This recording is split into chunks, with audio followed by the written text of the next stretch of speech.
like Chappelle show.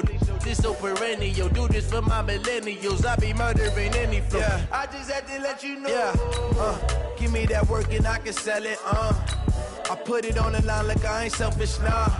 The story flip if I let you tell it. Put my heart and soul in so you feel it. I ain't never faking, I'm the realest since Tupac in imprisonment, claiming his innocence. Currently, I'm the greatest rapper in a sense. But any currency, I'm still guaranteed my wins. This is coming from within, I stuff for real, I don't pretend. When the OG spilling knowledge, bet it's best you soak it in. I'm a prophet to them scholars, got them chakras opening. Got them fixing up their octaves, now they truly focused.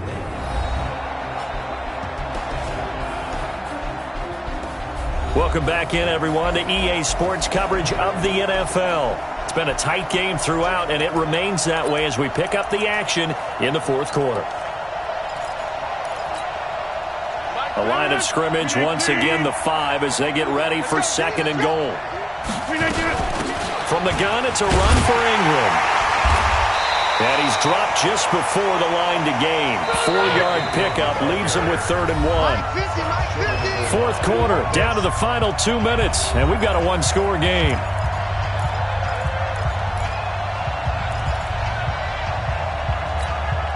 So the Vikings in possession of the football as we get you reset.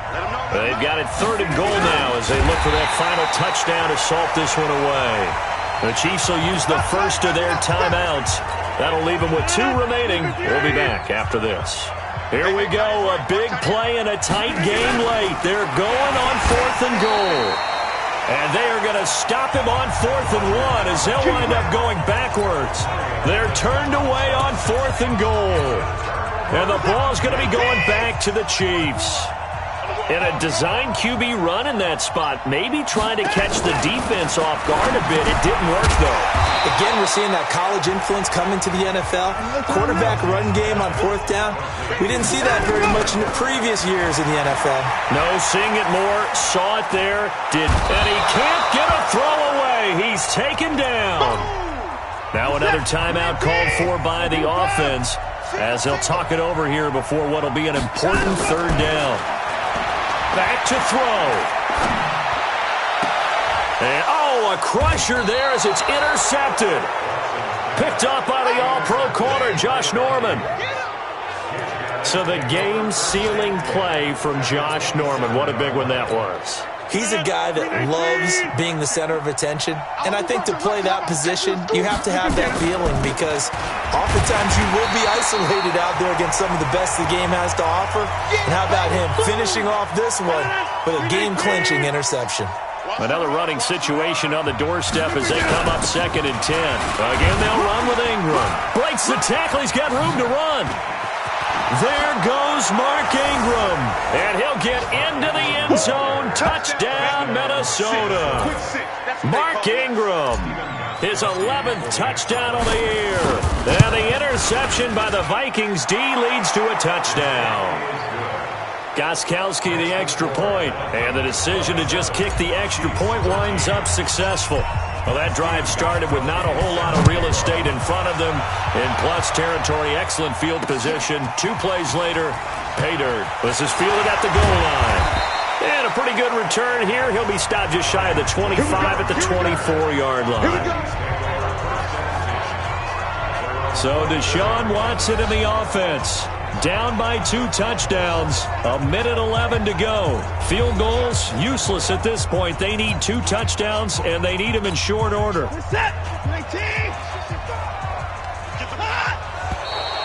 Now whistles and a flag down. Looked like one of the Chief linemen might have moved. So that'll back him up 5. A false start backs him up 5. 1st and 15. From the gun, here's Watson. Now he'll dump it underneath to his running back, complete. He'll be dropped at the 25 after a gain of 6. Looking to throw again on 2nd down. Watson. And that's going to be incomplete. Too tough to hold on to that one. It's 2nd down. The Chiefs on 3rd down. They've converted a third of their opportunities, 3 for 9. This is 3rd and 9. Now a desperation throw deep downfield. And he knocks the ball away, and it falls incomplete.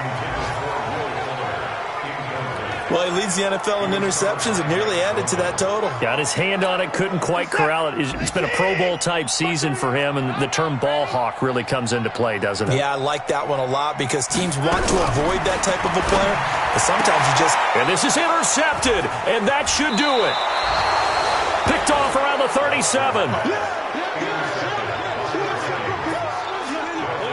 Obviously disappointing, but you had to go for broke here, down 2 scores.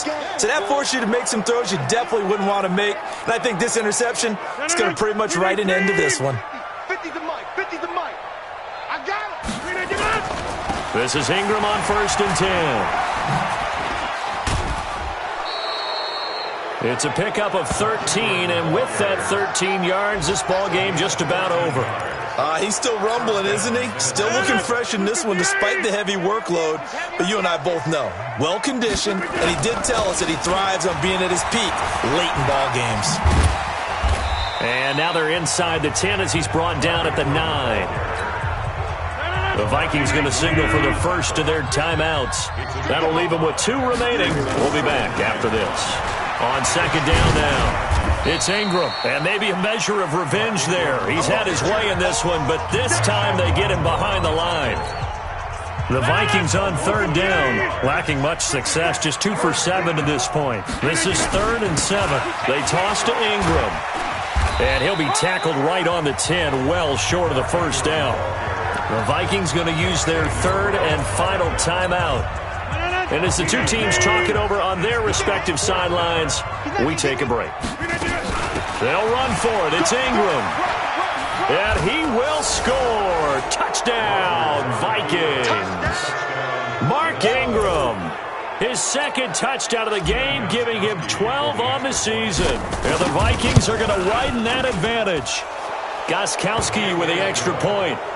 And for them, this train, it just keeps rolling, doesn't it? Well on their way to yet another victory. Yeah, it's almost a runaway, isn't it? And you just wonder how anyone could stop this. They got full momentum going, full confidence going.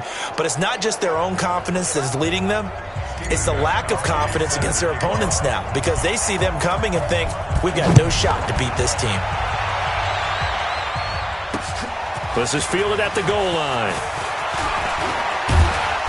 Solid return, pretty good field position. They'll start at the 32-yard line. The offense back out there at the line, ready for their next drive. They're down big here late. I don't know. You just one last drive here for pride. Some people like to do that. I remember playing for a guy once. We were down huge, and someone said, Coach, what do you want to call? He just waved a hand like, who cares? Let's get out of here and do something some other time. But some teams like to do something at the end to feel a little bit better as they continue to move forward. Yeah, probably just want to put this one behind them. So the final seconds have ticked away in this Minnesota victory, and they were buoyed, Charles, by a big second half that put this one on ice. So you get the sense that whatever was said at halftime obviously hit home. I think it's a little bit more than that, though. Obviously, there are words that are said, and, hey, come on, guys, we have to play better. But sometimes it's just sharpening your execution, sharpening your focus, and maybe doing the things you practiced all week without major adjustments, just doing them better. And that got it done in this one.